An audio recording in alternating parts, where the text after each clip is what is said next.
Olá, seja bem-vindo a esse vídeo. Meu nome é Gustavo Assunção, eu sou estudante do programa de mestrado profissional, o ProF, com polo na UFSCar. Esse vídeo tem como objetivo a avaliação de uma das disciplinas chamada de Problemáticas da Educação Física. E antes da gente entrar no tema exatamente proposto por essa disciplina, eu queria aqui, através desse mapa conceitual, começar falando sobre o que a disciplina tem por objetivo. Então, a educação física, enquanto disciplina, enquanto parte do componente curricular obrigatório da formação dos alunos, ela tem, por meio da cultura do movimento corporal, ela vem colaborar com a formação integral dos alunos e com a autonomia moral. Assim, a educação física ela é dificultada, por aquilo que a gente trata nessa disciplina, pelas problemáticas da educação física, que justamente dificulta que esses objetivos sejam atingidos. Nós tratamos, durante as semanas, diversos textos, diversos conteúdos, tratando das diversas problemáticas. Como a gente pode observar aqui, pelo lado esquerdo do nosso mapa, o primeiro tema abordado foi o abandono do trabalho docente. Quando a gente observa o trabalho docente, ele pode ser caracterizado ou classificado como tradicional ou esportivista. Ele pode ser classificado também como uma prática docente que adotou um desinvestimento pedagógico, aquilo que a gente também chama de rola-bola. Ou também essa prática docente pode ser inovadora, ela pode ser classificada como uma prática inovadora. Essa prática esportivista, que primeiro foi falado, ela é caracterizada pela ênfase no esporte, de rendimento, na valorização do fazer, nos movimentos por si mesmo, e acaba acontecendo a valorização dos mais habilidosos. Então, um aluno que, no meio dessa prática, quando ele encontra um professor, um profissional que tem essa prática, que tem esse método, um aluno que ele não é habilidoso, ele vai ser excluído da prática, ele vai ser deixado de lado. Quando a gente observa que o desinvestimento pedagógico, a gente vai perceber outras características que falam da exclusão de alunos, alunos com oportunidades diferentes de participação e desenvolvimento, alunos que escolhem e organizam a aula, conforme o seu interesse, o professor ele rola a bola e os alunos se organizam, eles vão ali determinar qual conteúdo vai ser trabalhado, qual prática vai ser realizada, e pouco ou nenhuma intervenção pedagógica. Talvez em um momento ou outro o professor faça alguma correção, algum apontamento, mas muitas vezes ele apenas administra os materiais e todo o resto, todo o andamento da aula é por conta dos alunos. Uma outra problemática que a próxima a ser trabalhada, a próxima classificação a ser trabalhada dentro dessa problemática são as práticas inovadoras. Então, um professor que adota esse método, adota essa prática, ele vai caracterizar a ênfase nos elementos da cultura do movimento corporal. Ele se preocupa com a formação integral do aluno. Ele proporciona uma maior variedade de conteúdos. Então, muitas vezes ele vai deixar um pouco de lado aquilo que a gente caracteriza como esportivista e vai focar em uma outra variedade dentro da cultura do movimento corporal. E ele vai valorizar não o desempenho, não simplesmente o movimento pelo movimento, mas a compreensão do fenômeno do esporte ou da dança ou da ginástica e a apropriação desses conteúdos. Então ele vai entender que o objetivo é saber sobre, o objetivo dessa apropriação é poder fazer uso, é compreender o fenômeno além do movimento, o fenômeno dentro dessas dimensões da cultura corporal. Passando para a próxima problemática que nós estudamos, nós vemos a relação entre a teoria e a prática. Veja bem, as práticas inovadoras estão ligadas a ela porque elas estabelecem bem essa relação.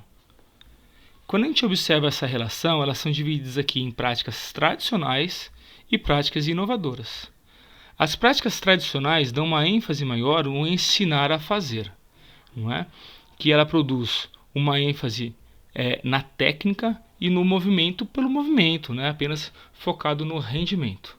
Ela também enfatiza o movimento como um fim, né? O movimento, quando ele é aprendido, quando ele é assimilado como gesto técnico, como o movimento em si, aqui se conclui que o movimento, que a aprendizagem foi bem estabelecida. Quando a gente volta aqui a pensar nas práticas inovadoras, essa relação, né, entre a teoria e a prática pensa no ensinar sobre o fazer.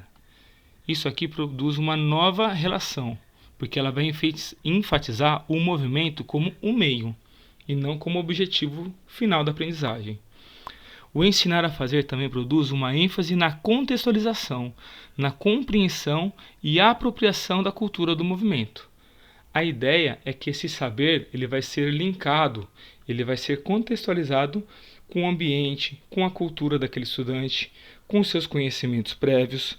E essa apropriação é para que o aluno faça uso daquilo que for dos seus objetivos, quer seja no lazer, quer seja no seu desenvolvimento físico, na saúde.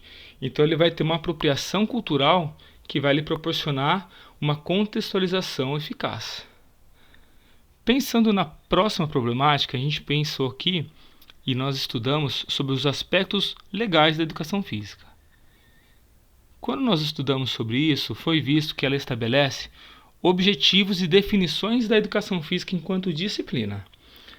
Ela também estabelece o desenvolvimento da educação física na história, né? A relação entre aquilo que foi normatizado e aquilo que foi entendido na prática. Os aspectos legais também normatizam a função docente. Qual o objetivo da aula, né, em cada momento, segundo cada documento que foi apresentado, desde a LDB, né, da primeira versão até a atual. E também vai normatizar o direito dos discentes. E uma ênfase aqui, né, que é colocado no nosso estudo, que é aquilo que a gente foi apresentado para nós, é a ideia de o direito ao aprendizado, né, o direito aos saberes, dentro do desenvolvimento da cultura do movimento corporal, como também nos aspectos legais para aqueles alunos, aqueles casos do abandono. Os alunos que fazem uso, né, ou uma interpretação dos seus direitos para produzir ali atestados e afastamentos e até a facultatividade, né, da presença e realização da prática nas aulas de educação física. A próxima problemática seria a indisciplina, e quando nós estudamos ela, foi na mesma semana que nós estudamos o afastamento dos estudantes. Então, a gente pode observar algumas relações, não é, que elas estão sendo estabelecidas em paralelo. Então, a indisciplina ela é caracterizada por um comportamento inadequado. Então, por comportamento inadequado, a gente pode entender vários tipos de comportamento, desde o vestuário, a sua adequação em relação aos espaços, né, da quadra, da sala de aula, nos corredores, o seu comportamento nesses espaços, não é? Assim também é caracterizado como indisciplina os conflitos interpessoais, então aquelas ofensas, as brigas, as agressões, os problemas em relação ao material, em relação aos espaços também. E também o negar-se a atender os comandos do professor. Não é? O professor dá uma instrução, o professor lhe dá uma nova atividade e os alunos ali ou se negam ou às vezes fazem de maneira inapropriada, então caracterizando ali atitudes de indisciplina.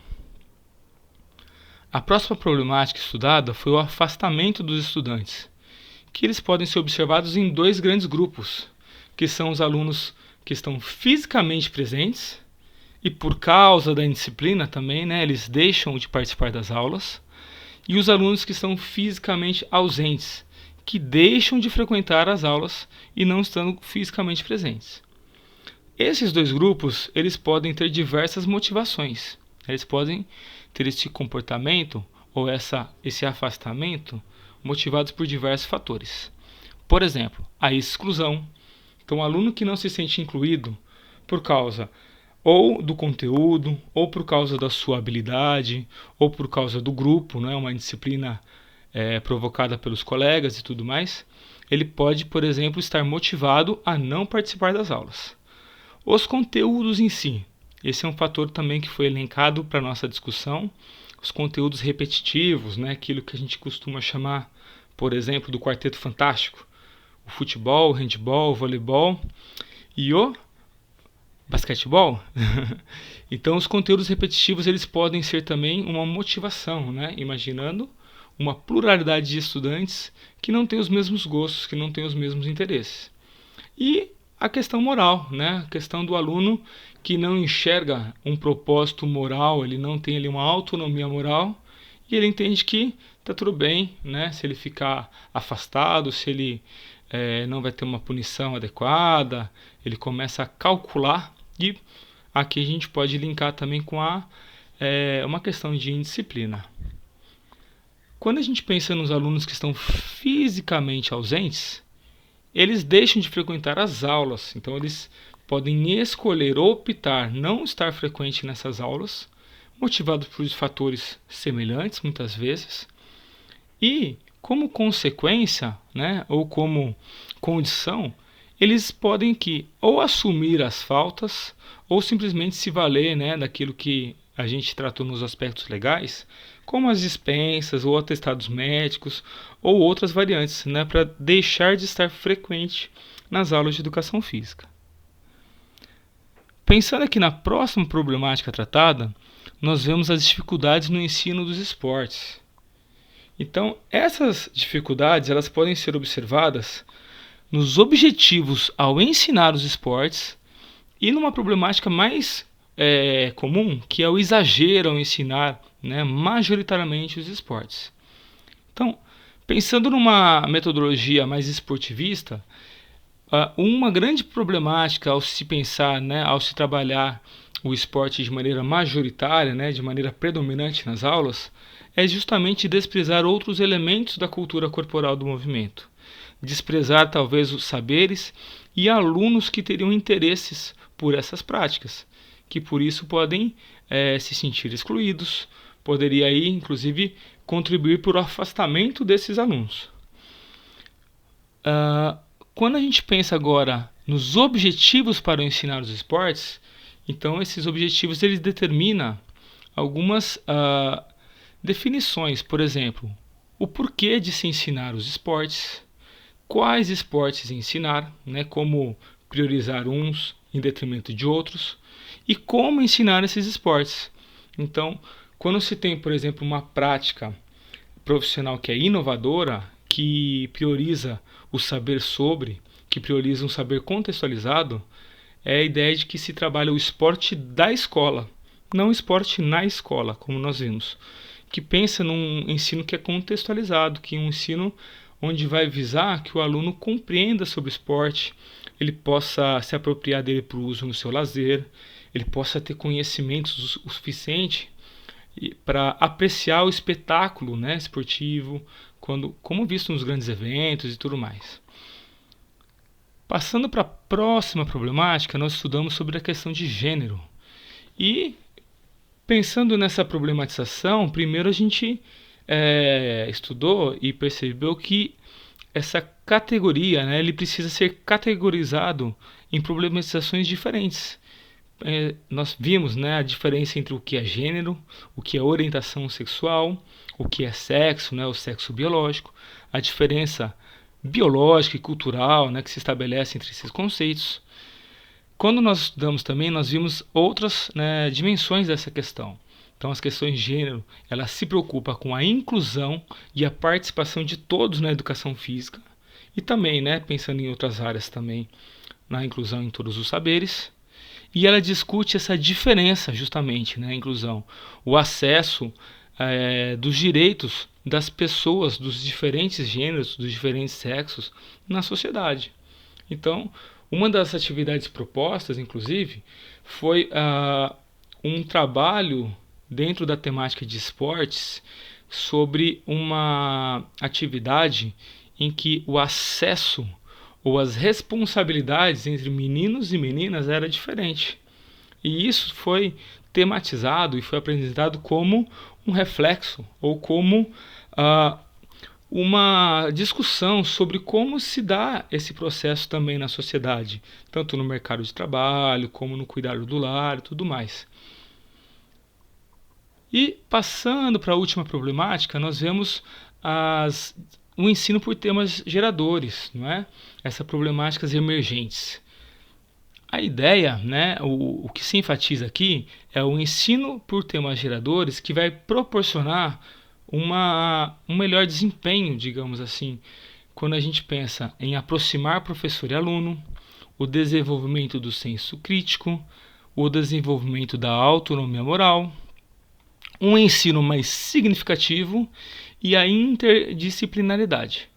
Então, a ideia de se perceber a importância do ensino por temas geradores é a ideia de também proporcionar aos estudantes um acesso a um conteúdo que não está necessariamente dividido na interdisciplinaridade, não é?